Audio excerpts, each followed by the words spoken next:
We have the privilege this morning to hearing from Dr. Jessica Moerman. Dr. Moerman is a climate scientist, a pastor, an educator, and an advocate. She serves as Vice President of Science and Policy at the Evangelical Environmental Network and is co-founding pastor at Grace Capital City, which she planted in 2016 with her husband, Chris, in Washington, D.C.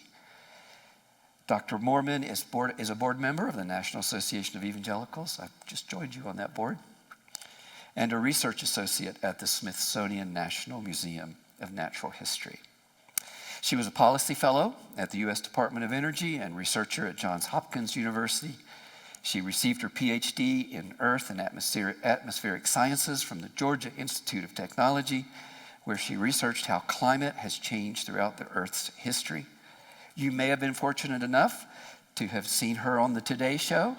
I missed that, because I don't watch the Today Show, but Good Morning America and CBN. Jessica, thank you so much for being a part. Let's welcome her, shall we?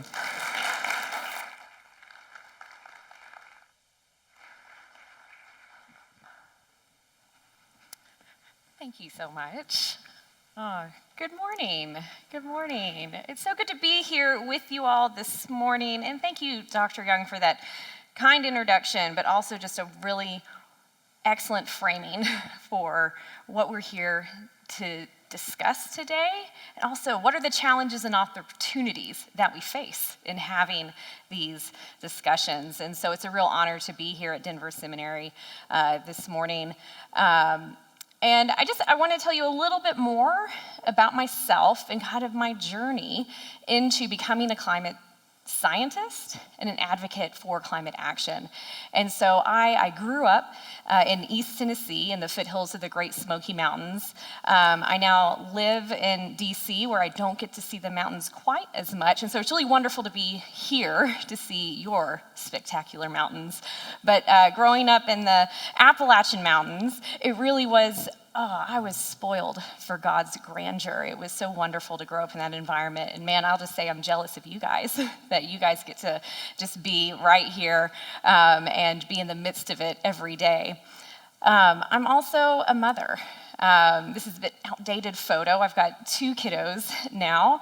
But when I think about engaging on climate action and creation care, becoming a mother and really wanting to make sure that my kids and every child has a healthy future, an expectation of a healthy future, that's really changed my perspective as well of the importance and urgency of this work and having a conversation.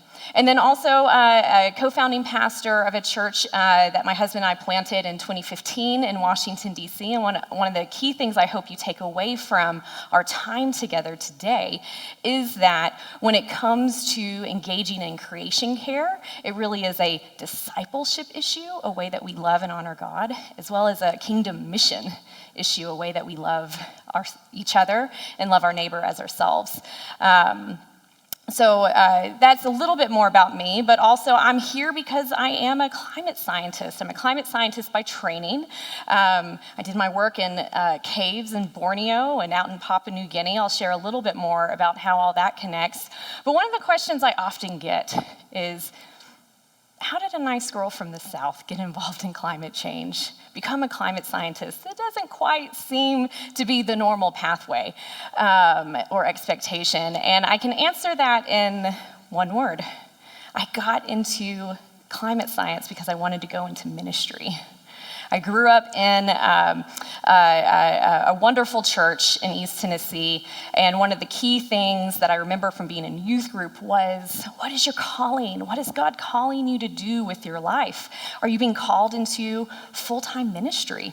And I found myself being there like, yes, that's me. I want to be in full-time ministry, but I didn't know what that looked like. So I decided to pray, and I prayed a dangerous prayer. Lord, what would you have me do? And I've discovered that was dangerous because you just never know what he's going to say, right? Well, I'll tell you, I was not expecting what I heard back. After I prayed that time and time again, the Lord kept on saying, study geology, study earth sciences. And I was just like, what? I have no idea how that fits with ministry. And secondly, can I even be a scientist and a Christian? Can these things go together? And so again, I found myself at one of those crisis moments of, I have to make a decision. I don't see how this fits together. But this is what the Lord keeps on saying to me, and I was just so lucky. The Lord put the right person in my path at the right time, a youth leader at my church that the summer I was about to leave for college, for undergrad. He asked a simple question. He said that every incoming college freshman gets, what are you going to do in college? What are you going to study? Oh, goodness. I just spilled my guts to him of, I don't see how the Lord is calling me to study geology. I don't see how this all fits. I don't think I can do this. And he patiently listened to me. And when I finished my spiel, he said, Jessica, don't you realize I'm a geologist? I had no idea, but it gave me that permission that I felt that I needed, that grid I felt that I needed to see someone who I knew loved the Lord deeply, who was leading in our church, who was also living out his vocation as a geologist. And so I took the plunge and decided to become a geology major when I got to college. And I thank the Lord so much because he was so gracious also, because he didn't leave me waiting very long to figure out how earth sciences fit with ministry. And I was in one of our freshman geology classes. We were studying about how we can use the geologic record, the rock record, to figure out what climate was like in the past. And what I can only attribute to the Holy Spirit plunked down Jesus' greatest commandment to us. And it says in Matthew 22, love the Lord your God with all your heart and with all your soul and with all your mind, and love your neighbor as yourself. So I'm going to unpack this. How does this fit with geology as ministry? Well, first, starting with the first verse, the first commandment, love the Lord your God with all your heart, with all your soul, and all your mind. I love how Billy Graham puts it.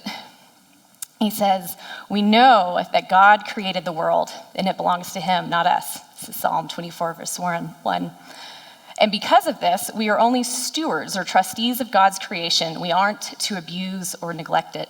God's given us an awesome assignment to take care of the works of his hands.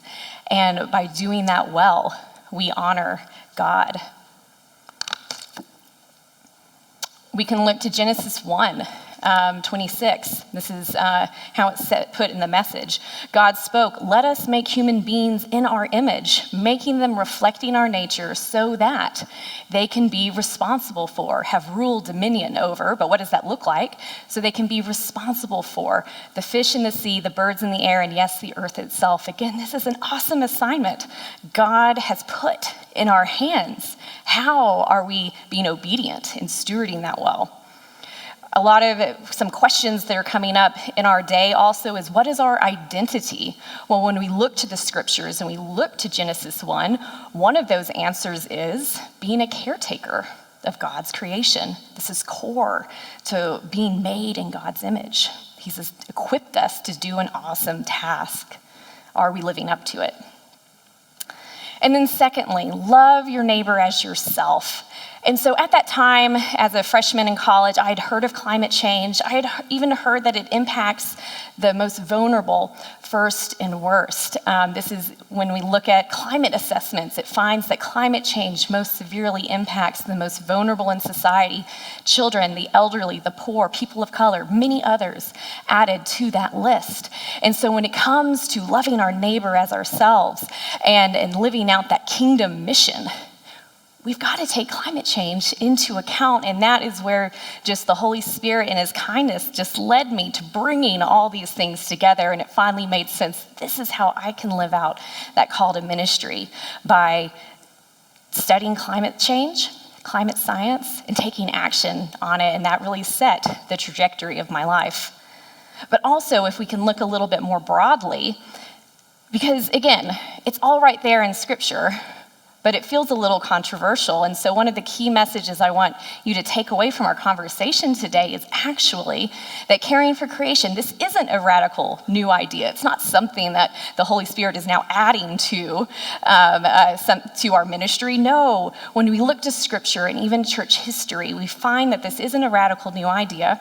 It's actually foundational to our faith.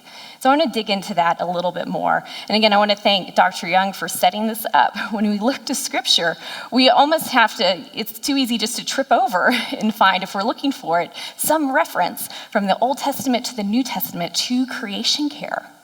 And so, again, at that core, the earth is the Lord's and everything in it. I love in Leviticus, it even says, God says, "For the land is mine, you are but aliens and tenants."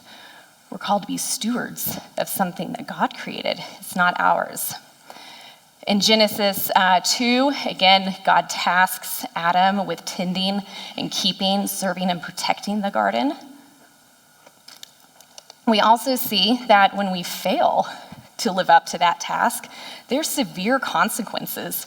Again, Genesis 3, it wasn't just the fall of humans, but the rest of creation was cursed. And we see that that persists. In Isaiah, it says, "The earth suffers for the sins of its people, for they have twisted God's instructions, violated his laws, and broken his everlasting commandment.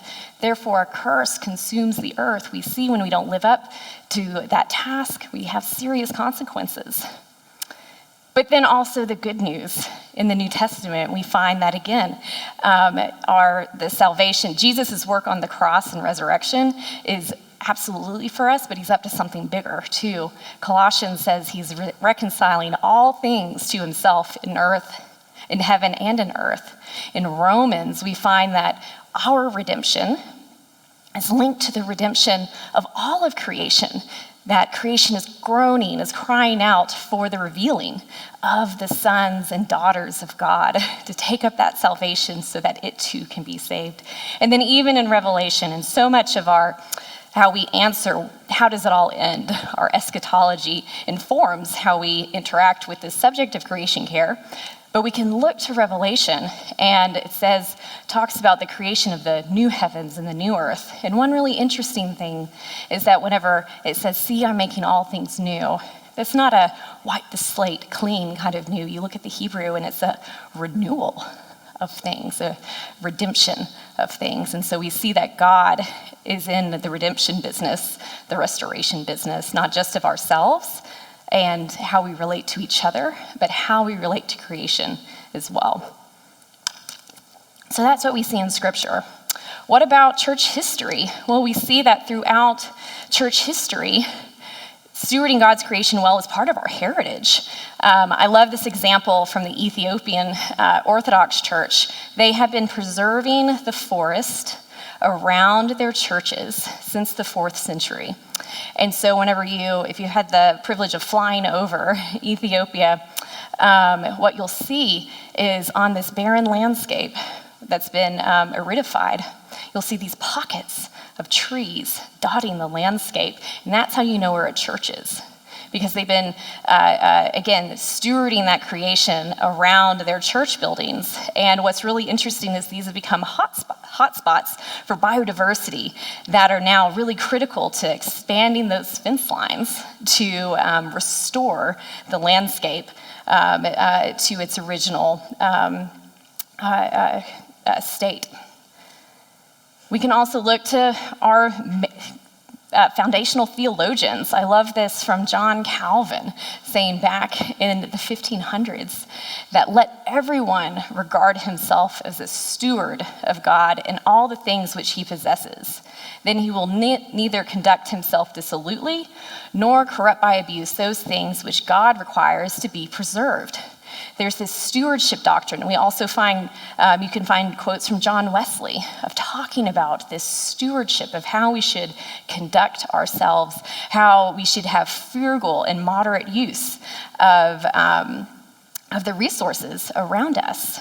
And what's really interesting is then when you look to the roots of the American environmental and conservation movements, you actually find that it's rooted in that stewardship theology and was birthed out of the early Christian church here in the U.S. I love how Mark Stoll, a historian at Texas Tech, puts it.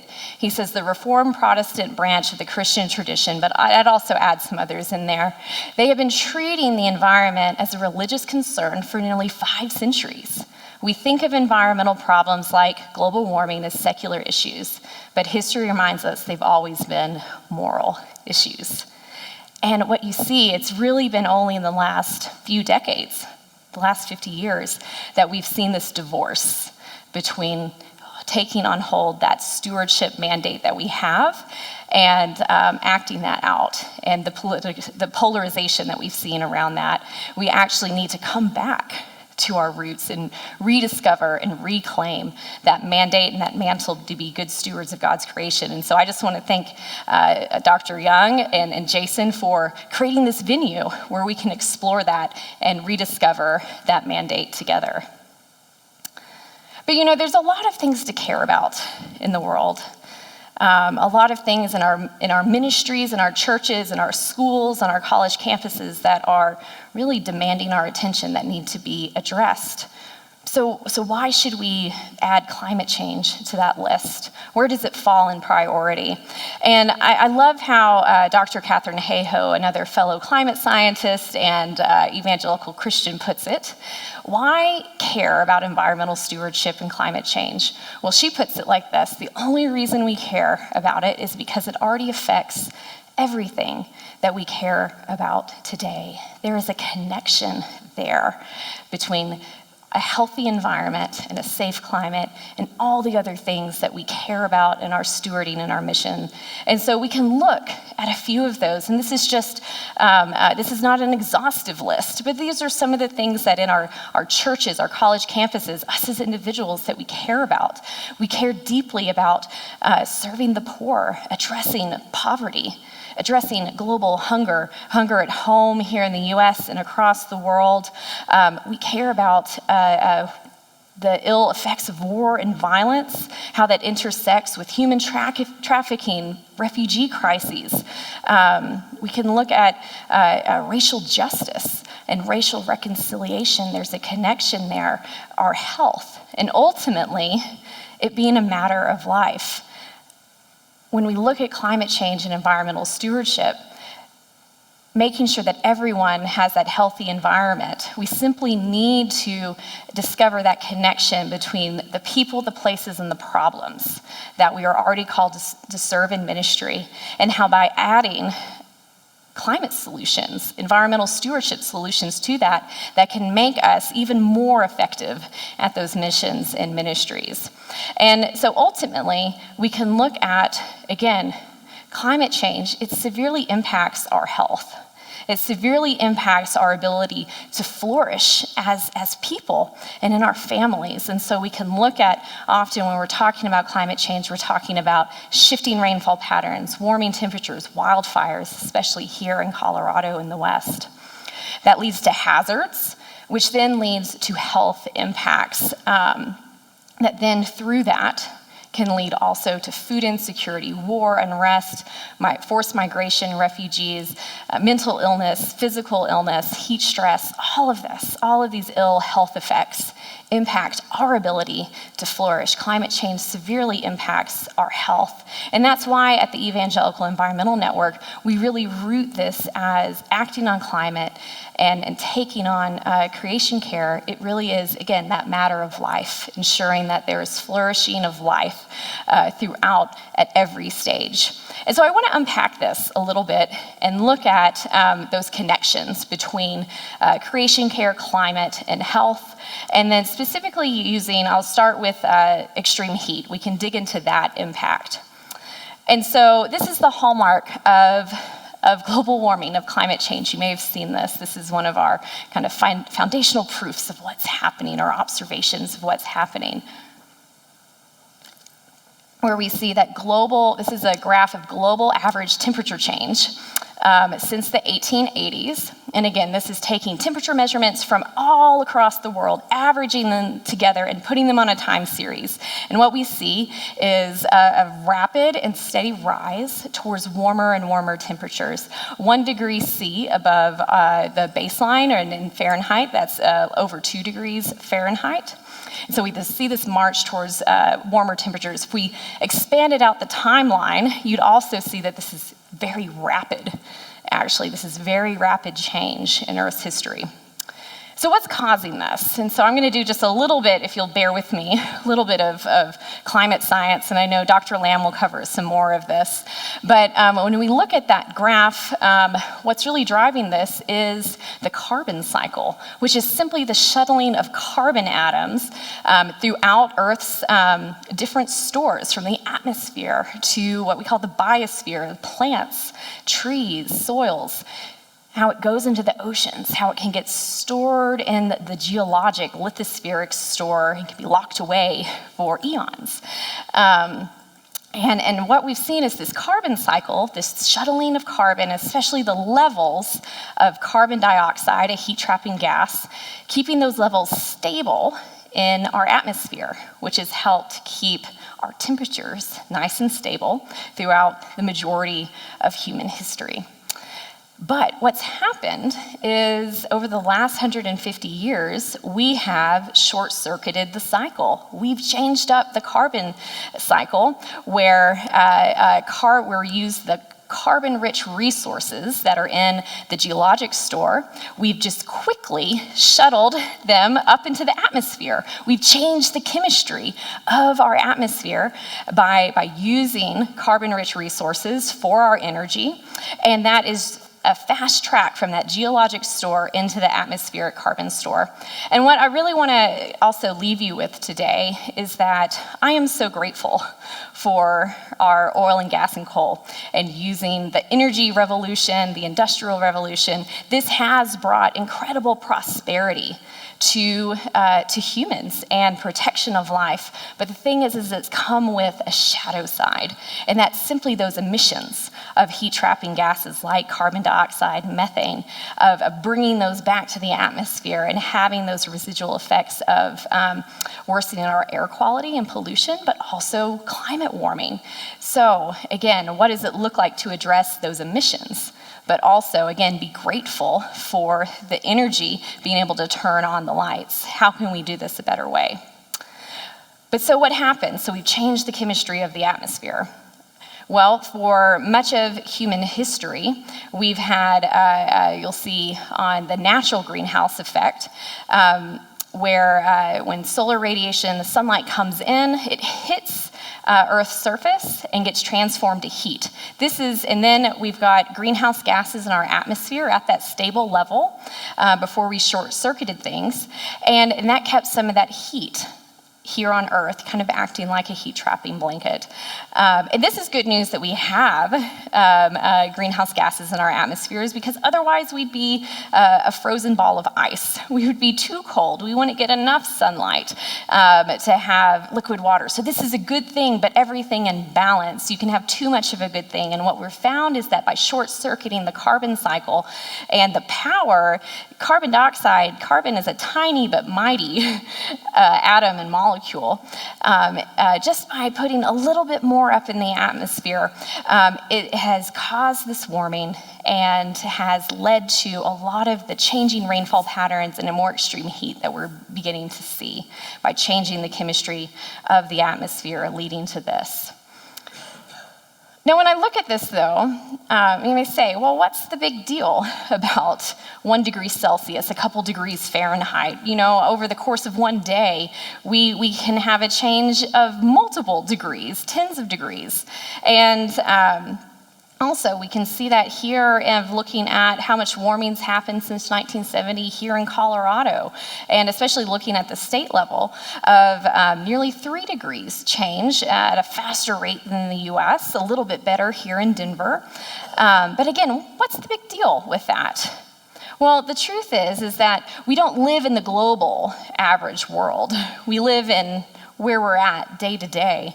And so what the big deal is that with this small change in the global average is actually shifting us into, it has a big change in the extremes. It's shifting us into a new normal, a new climate, where there is more of a likelihood that we're going to experience those really harmful, deadly extreme temperatures. We're more likely to, that extreme heat acts as like rocket fuel for for our weather as well, and can shift us into having more of a likelihood of having extreme weather events that, again, are extreme hazards and can be very deadly. It's leading us into a more chaotic and unstable and volatile world. And when we look at that hazard levels and how that relates to protecting human life, we find that it's actually extreme heat and heat waves that have caused more deaths than any other natural disaster of the last 30 years, according to NOAA, who tracks these statistics. And again, we hear a lot about hurricanes, tornadoes, wildfires, but heat really is this silent killer because it's not as dramatic. It doesn't make for as dramatic a visual on the news and a little bit harder to track. But whenever you look at heat deaths around the world, what you find, medical research shows that 5 million extra deaths are happening worldwide each year because of exposure to extreme heat. Here in the US, nearly 12,000 heat-related deaths each year. This is on par, just from the heat alone, that's on par to here in the US of deaths from gun violence. So again, when we look at protecting life and serving people, we need to take heat into account. And what we find also of projecting out, if we stay on this course, if we don't make a change, increasing from 12,000 to over 100,000 Americans who may suffer heat-related deaths by the year 2100. And again, that's less than 80 years away. If my sons live that normal lifespan that I hope that they do, they may see that 2100 world. Again, this is something as to protect and fight for. Here in Colorado, we can look of what the trajectory is if we don't make a change. And again, that we see that the impact is significant. We can have significant results in protecting life, especially from heat deaths, by making some changes together. Another key point I want you to come away with is that we're all impacted by climate change. We're all impacted by pollution, but we're not all impacted equally. And the burden really does rest on many of those vulnerable populations and people that Jesus calls us to give special care and attention to. This includes our children. Young children are more at risk due to physiological differences as well as exposure to heat and pollution. Older adults as well, adults over 65. We also find such a clear connection between the poorest among us, low-income communities being most at risk and least able to adapt and cope with a lot of these pressures, from extreme weather disasters to heat and pollution. We also see a racial component to this, with communities of color being most exposed to pollution and heat. I want to dig into this a little bit more. So when we look at our children, before even drawing their first breath, they are more at risk to heat and pollution. Extreme heat is linked to adverse birth outcomes, being dangerous for both pregnant mothers as well as their babies, linked to low birth weight, preterm birth, and even stillbirth. For our youngest among us, our infants and toddlers, their bodies just simply can't regulate heat as well. That's same for pregnant mothers too. And then our older kids are often out on the playground, playing sports in the heat of the day, more exposed to extreme heat. And you may recall some just horrible news stories of children dying at a sports practice or a sports game from heat exposure. Also, again, who's most at risk? Adults over 65, people with pre-existing medical conditions, folks who don't have access to air conditioning. Our low-income neighbors, people of color, people without housing, outdoor workers, again, the people who we are called to serve as Christians and need that help and support. We can look to an example from just 2 years ago of the Pacific Northwest. You might recall Washington State, British Columbia being hit with this huge heat dome that just sat over the region for days and days and days.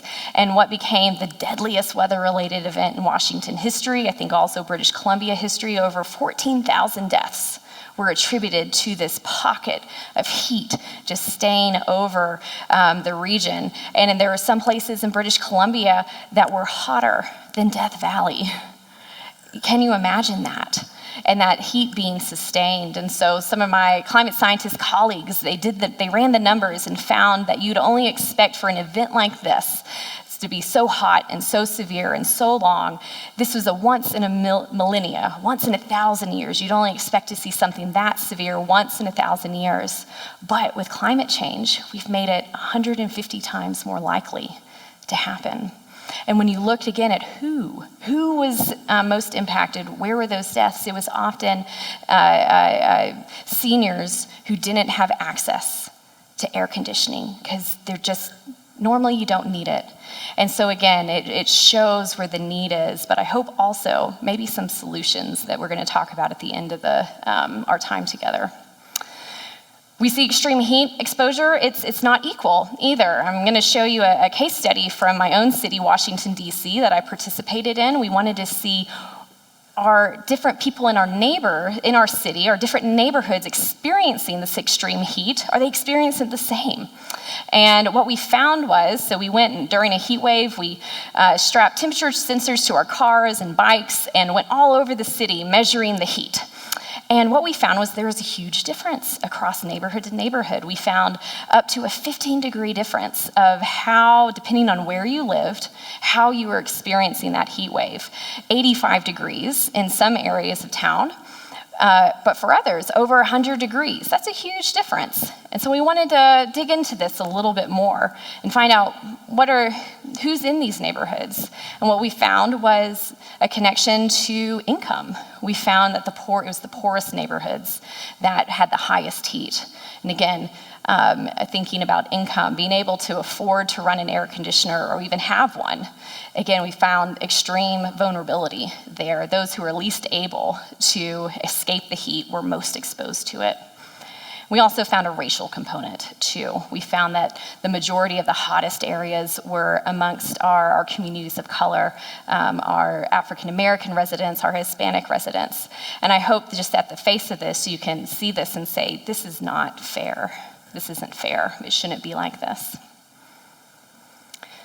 I want to switch gears and look at air pollution as well, because when it comes to caring for creation, our air quality, the air that we breathe, is really important too, especially for our health. So one key takeaway is that pollution is not a problem of the past, and that was something that I really discovered whenever I joined up at the Evangelical Environmental Network, of really looking at air pollution. Even though we often can't see it, that doesn't mean that it's not impacting us. And so the American Lung Association finds that nearly half of Americans live in areas of unhealthy air, with unhealthy air, often polluted by soot and smog are the main culprits for that. And the main source for that is, again, using our carbon-rich resources, using our gas-powered cars for energy and transportation, producing that soot and smog that we put into the air and that we breathe. We also find that it's not harmless either. It has a big impact. So medical research finds that nearly 200,000 people in the US die early, their lives cut short because of air pollution. And that's because it's linked to a raft of really harmful health conditions as we breathe in that soot, which are tiny microscopic particles that we can't see. It gets lodged in our hearts and our lungs and even our brains, and it wreaks havoc on our health, linked to heart and lung disease, stroke, Alzheimer's, dementia. Again, a raft of really harmful health impacts that rob people of their lives. And again, we look at the youngest among us and we find before even drawing their own first breath that babies can be exposed by their mothers breathing unhealthy air, and that impacts them too, leading to adverse pregnancy outcomes, preterm birth, low birth weights, stillbirth. And again, there's a racial component to this, with Black mothers and babies being most at risk. Also, Air pollution, medical research shows that it's linked to asthma, causing asthma as well as triggering it, autism spectrum disorder, ADHD, severe allergies, which we know impact so many of the kids in our community. And I can even share my own story. When I was pregnant with my first son, I lived in Midtown Atlanta, not very far, just a few blocks from the 75-85 connector. If you've been in Atlanta, you know that bisects the city. And it's a 10-lane highway, and day and night we've got tractor trailers and cars and trucks going up and down that road, and I didn't realize that I was breathing in this dirty air, and that was exposing my son to that too. And just a few years ago, he started having trouble at school, having trouble concentrating, and he got diagnosed with ADHD, and I can't help but wonder, from where I lived and the air that I breathed, how did that impact his life and his future? This is preventable. This is preventable. When we look globally, we find 9 million deaths, 16% of all deaths worldwide attributed to pollution. And again, we put this in context of AIDS, tuberculosis, malaria. That's 3 times more, 10 times more than deaths attributed to war and violence. This is from the Lancet Medical Journal, looking at it a different way. You can see that scale. And again, these are addressing malaria, tuberculosis, AIDS, malnutrition. This is so important. But again, my takeaway for this is I want you to have is that we also need to be taking into account the impact of air pollution too. Again, it's one of those silent killers that we just don't see. And it's essentially like as we breathe our community air, it's on par of if you chose to smoke. Again, this is something that we need to address. When, again, same story with heat, when we look at air pollution, it affects everyone, but there's inequalities in exposure. Again, our children, our pregnant women, pregnant people, older people, those with pre-existing conditions, but also communities who are living right next to those hazards, whether that's highways or industry, polluting manufacturing companies. And then when we look at that, of even just where communities are located, again, we find another significant connection with race. Race is the most significant predictor of a person living near contaminated air, water, and soil. This is the legacy of racist housing practices, of disenfranchisement, of communities of color not being able to be heard. That we don't want this in our community, or you need to put safeguards in place. And again, we can look at these things and just declare, this isn't fair, this isn't right. Looking here in Colorado, another pollutant that is often exposed to by living in Colorado is methane, due to the production of natural gas. And medical research finds that there is a half-mile threat radius of living near the production of oil and gas and methane production, natural gas production, and health. Again, many of those same health impacts we've talked about apply to pollutants that come with methane production. And you can, again, look at the scale. Across the US, 17 million people live within that threat radius, nearly 4 million children. Here in Colorado, 280,000+ people live within that threat radius. And you can look at where that production's located next to schools and daycares, over 150, putting nearly 40,000 students at risk of breathing in that dirty air. What would it look like to address those methane leaks and make sure that those pollutants don't make it into the air? Also see associated with methane production, increased risk of death for senior citizens living near methane infrastructure as well for medical research. And then also of looking at impacts. Here in Colorado, we can't leave without also talking about wildfires and wildfire smoke.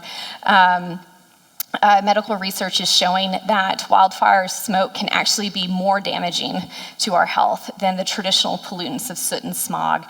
And it's actually, with the American Lung Association, they put out their new State of the Air reports. It's causing degrading air quality out here in the West, with Colorado Denver specifically ranking 6th worst for high ozone days, a dangerous lung irritant. So even as we're working to clean up our air from traditional sources of pollution, wildfires are making it more difficult and halting that progress. So again, this helps us understand what we're up against and where we can target some things. And so I want to move into, we've talked about a lot of heavy things, haven't we? This is really heavy stuff. So I want to move into hope. Where can we find hope? So I'm going to share with you things that give me hope. One of my biggest sources of hope is finding that when we look at the common sources for pollution, for climate change, we find that they're coming from the same places. Again, it's those emissions that are coming from using our carbon-based energy to fuel our economy, the impact of climate causing wildfires to become worse. And this is where I find good news, because as we address one or the other, we're actually addressing both. We're getting a twofer. And so this is really, really exciting. And so while the Defense Department, you may hear this, they often call climate change a threat multiplier because it makes existing problems worse. This is how, when we actually look at the solutions, they are benefit multipliers. We can address multiple problems all with the same solution. This is really exciting to me. And this is what at EEN we call the win-win-wins of climate solutions and environmental stewardship. At the very heart of it, we are defending life. We are taking care and encouraging, fostering that human flourishing, making sure that everyone has that healthy environment and safe climate to live in. While at the same time, we're also working to protect God's creation and live up to that stewardship mandate and protecting all of life in its diversity on earth. And with this also then, there's new opportunities and new jobs in the new economy as we look at those innovative solutions, revitalizing communities with clean manufacturing, clean energy. This is a really exciting time to live in. And that's just not my own opinion. You can look at the Lancet Medical Journal, one of the premier medical journals in the world, and they call tackling climate change the greatest opportunity for global health. We look at Forbes. They call climate change the greatest opportunity of all time for innovation as we come up with new solutions to address these problems that we have. But one of the questions I often get is, but wait, we know that climate's always changed in the past. What if this is just part of Earth's natural climate cycle? Maybe it's just one of those iterations of that. And I have to say, I love getting this question because that's my particular brand of climate science, is studying past climate change. I'm a paleoclimatologist and essentially a climate investigator. And my colleagues and I it's for over 100 years have been asking this question and searching out in God's creation. For me, science is simply studying God's creation, but using the tools of science to study God's creation to answer those questions. How has rainfall and temperature changed across Earth's history and why? And so one of our many techniques that we use to answer that question of why, and is this unprecedented in human history, in Earth's history, one of our modes of doing that is kind of doing a CSI investigation of stepping through the common culprits of past climate change, and is it at play today? Let's see. Well, maybe one of those common culprits that's most in our imagination is an asteroid impact. We know that took out the dinosaurs, and I'm very happy to say that we can all affirm that no, that's not happening today, and I'm very grateful for that. We can look at some other things. We know about the ice age cycles. Earth has gone from ice ages to warm periods throughout its history. Is that at play? Could it be that the sun is getting hotter and we're getting more solar radiation in? Could it be volcanoes? Volcanoes have been one of the biggest sources of past climate change. And just for sake of time and not to bore you with lots of science graphs, I'll just cut to the chase. We can look and we can say, no, this isn't part of the ice age cycle. We'd actually be getting slightly cooler. No, it's not part of the sun cycle. The sun is actually getting ever so slightly less intense just over the last few years. No, it's not volcanoes. Whenever volcanism has caused climate change in the past, it's been so huge, it covered half of India in volcanic deposits. We would see it if that was happening. So, again, it's not these common culprits of the past. It's us. Again, we've been able to fingerprint that it's our use of those carbon-based, carbon-rich resources, circuiting the carbon cycle, changing the chemistry of the atmosphere. It's been our activity of where we've gotten our energy and transportation from. And I'll tell you, this gives me hope. It's good news that it is us. I am so grateful that it is not part of a natural cycle. And I'll tell you why. Because for all of human history, our relationship between climate and us has been that climate has impacted humans, our ability to thrive and flourish. Our only option was to adapt. We were at the mercy of these natural changes. Now that we've flipped the script, and it's us that are mainly influencing how climate is changing today, that means for the first time in human history, we can have the power to do something about it. This is really good news that it's us and not part of a natural cycle.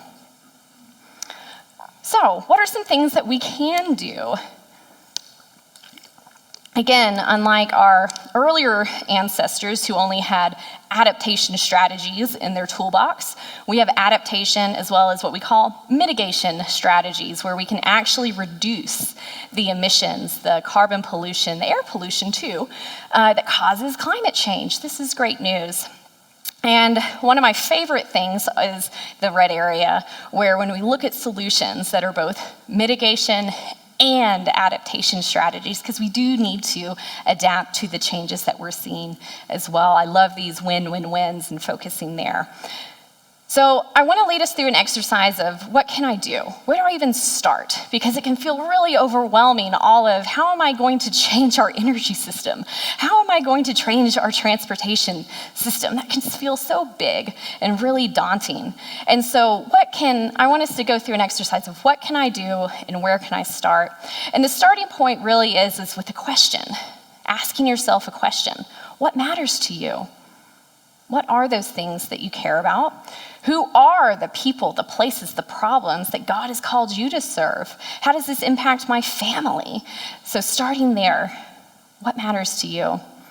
And again, we can make some of these connections with some of these areas.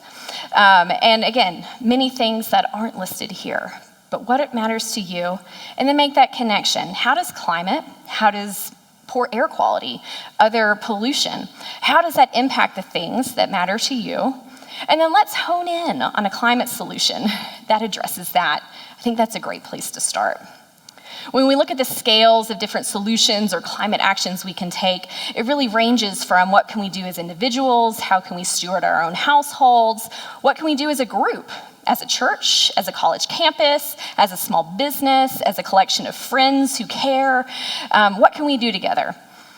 When it comes to advocacy, we can advocate for changes at the local level in our local municipalities, at the state level, up to national and federal, and even up into international solutions.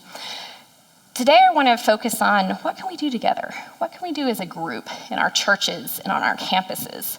And when I think about what of our churches and our college campuses, what are we suited for well? What do we do well? We serve our local communities. We care about our local community and their well-being. We've got resources, facilities that we steward. And we have a deep commitment to reaching and caring for the next generation. So let's dig into these just a little bit. And starting with serving our local community, we talked about extreme heat, so let's use that as our impact. And let's see how that impacts our local community and what are some solutions that we can do to address that. First, again, we've got wonderful facilities here with air conditioning. What does it look like to host a cooling center at our churches and our campus for vulnerable neighbors?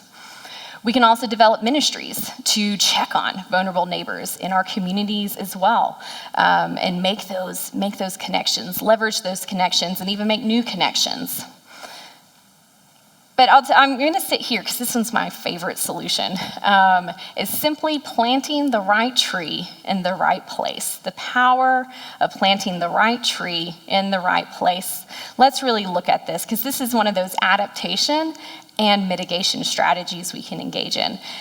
And so I showed you this map of my city, and what I'll say is also my colleagues have gone and done this across cities across the US. They find the same story.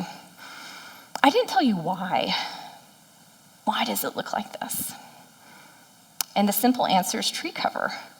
Which neighborhoods have mature leafy trees, and which ones mainly have pavement? And again, I don't know about you, but I would not like to be that gentleman during a heat wave sitting in the middle of that hot pavement, because again, we know about that urban heat island effect, that black surfaces trap more heat. Whereas we saw with the shaded areas, where you see green on the map, that's also where not just cooler temperatures, but more trees that can decrease those temperatures. And so again, we see that this is an adaptation strategy, can reduce temperatures by up to 10 degrees by simply having tree cover. It's mitigation, because as we use our air conditioning less, we're using less energy. But then also, what do trees naturally do? They draw down carbon out of the atmosphere. They store it in themselves. They also shuttle it down to the soils. It's so amazing. God gave us this solution. It's always been right in front of us. But there's other amazing co-benefits. First, for health, we're reducing that risk of heat illness by having cooler temperatures. Trees also filter out air pollution. It cuts air pollution. This is amazing, preventing those respiratory illnesses as well. Cost savings. If it's cooler, you don't need to use as much energy. And so that's a real solution of helping our low-income neighbors on energy bills. But then also, it's a critical act of restorative justice. Again, our communities of color, because of the legacy of racist housing practices like redlining, have been disinvested in. They did not have those trees planted 80 years ago that we now enjoy the shade of. And so what does it look like for us to come and plant the right tree in the right place in our communities who need it most? That is an act of restorative justice in our cities. But then also, whenever we're planting trees, we're bringing a bit of God's creation into our communities too. And goodness, I feel a lot better when I'm out in God's creation, taking a hike, than if I'm in, Walmart's parking lot. What does it look like to bring God's creation right into our neighborhoods? The overall well-being that it leads to, reducing stress. And then we can look at the macro side as well. We've looked at it kind of at the city side, but if we scale out, and I'm excited for Dr. Lamb to share with us more about this, because this is her area of expertise. Simply by protecting God's creation and harnessing the power of God's creation, some studies show that we could get up to a third of a way towards our carbon reduction goals, simply by reforesting deforested areas, protecting forests, using sustainable agriculture, protecting our grasslands, protecting our wetlands, simply by protecting God's creation. This is an incredible climate solution.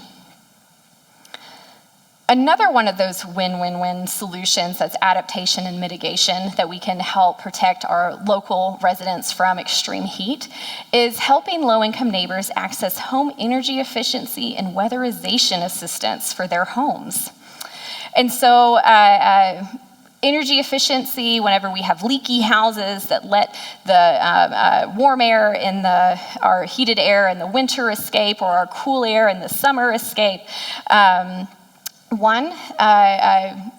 there's a lot of easy measures that you can take to increase that energy efficiency, weatherize homes. It's adaptation. It keeps that cool air in the house, less exposed to extreme heat.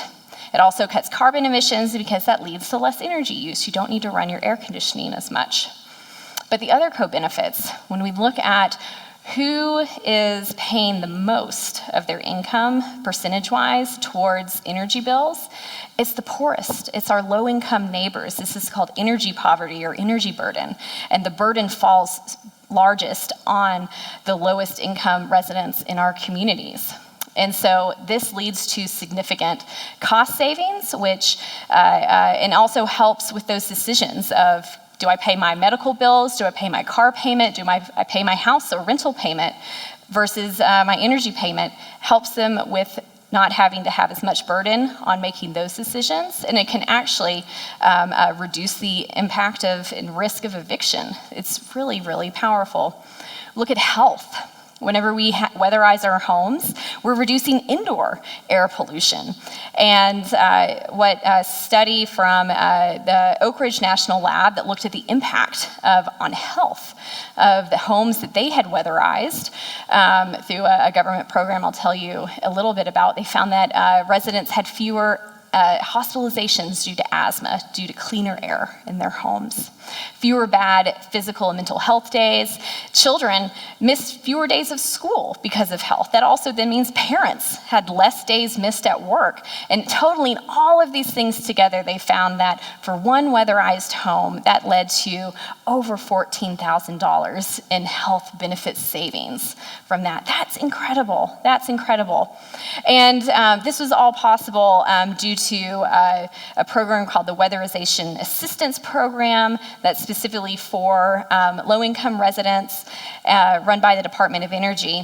And through the recent bipartisan infrastructure law, its budget went from a couple million to $3.5 billion. That's huge. And one thing that this program's always been oversubscribed. It's never met the need that's out there. But one of the hurdles also for residents to actually accessing this program is simply the application process, the paperwork, all the documents you have to get together. That's a huge burden, especially for very busy, stressed families to deal with. What would it look like to host a clinic here at your church or on campus that can help walk folks through the process of getting connected and have access to these resources that they can benefit from and that are waiting for them?